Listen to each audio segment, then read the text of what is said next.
आप सभी को श्रावण के मंथ की बहुत सारी शुभकामनाएं।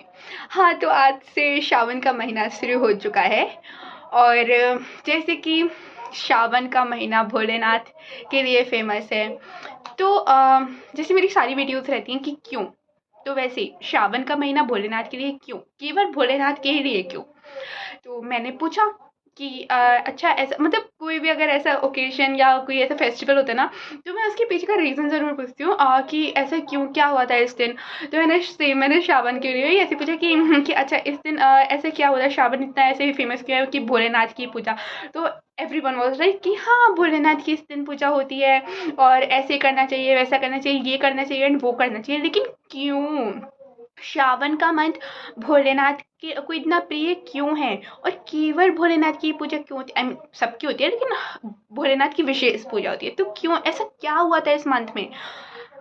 तो इस मंथ में कोई एक दो तीन चीजें नहीं हुई थी, ये पूरा मंथ, इस पूरे मंथ का हर एक दिन बहुत ज्यादा प्रीशियस, मतलब हर एक दिन का अपना एक अलग महत्व है। हाँ, जैसे कि जब मैंने शिव पुराण में पढ़ा और शिव पुराण को सुना, तो उसमें मेरे को पता चला कि इसके शिव पुराण में जैसे 30 चैप्टर है ना, तो इस 30 दिन का अलग अलग अपना महत्व है। तो इसमें 30 अध्याय होते हैं, 30 दिन के।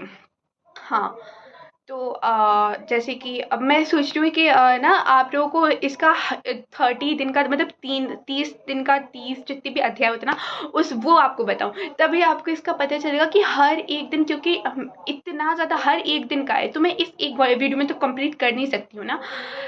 लेकिन मैं कुछ चीज़ें बता सकती हूँ, जैसे कि आपको पता है श्रावण के मंथ में ही माता पार्वती ने भोलेनाथ की तपस्या करना शुरू किया था। और हाँ, श्रावण के मंथ में। और भोलेनाथ माता पार्वती को पत्नी रूप में श्रावण के मंथ में ही उन्होंने स्वीकार किया था।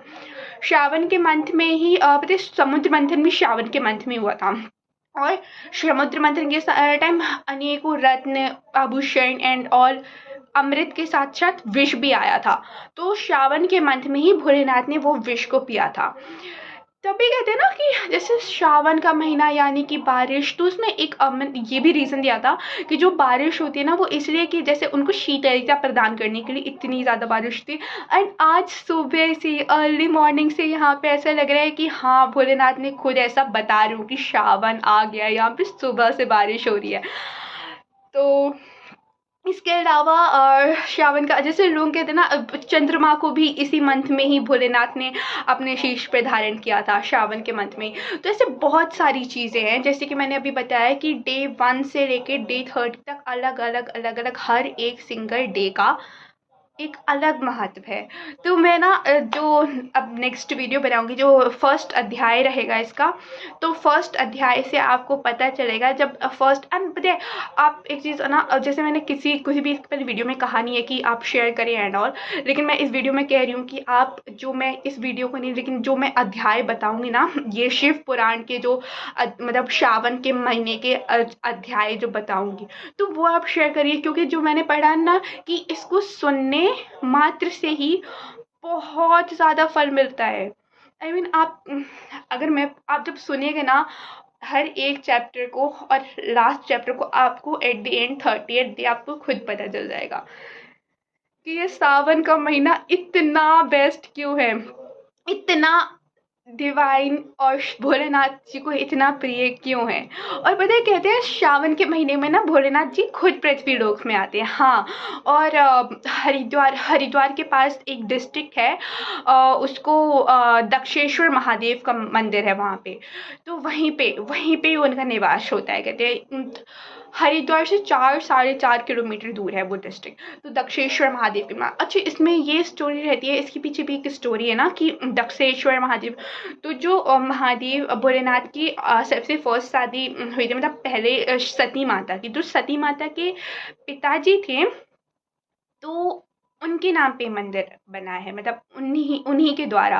कैसे कि आपको उनकी तो पूरी स्टोरी पता होगी ना। दक्ष प्रजापति सती माता की, उनने भोलेनाथ को इनवाइट नहीं किया था अपने यज्ञ में, और फिर सती माता जब वहाँ पे जाती है, उनने देखा कि यहाँ पे भोलेनाथ को सब लोग डिसरिस्पेक्ट कर रहे हैं एंड ऑल, तो फिर वो उसी हवन कुंड में जाके भस्म हो जाती है। तो भोलेनाथ बहुत ज़्यादा गुस्सा होते हैं, तो वीरभद्र को भेजते हैं कि सब कुछ खराब, मतलब सब कुछ डिस्ट्रॉय कर दो। तो इसके साथ साथ जो उनके पिताजी रहते हैं दक्ष प्रजापति, उनका भी सर धड़ से अलग कर देते हैं।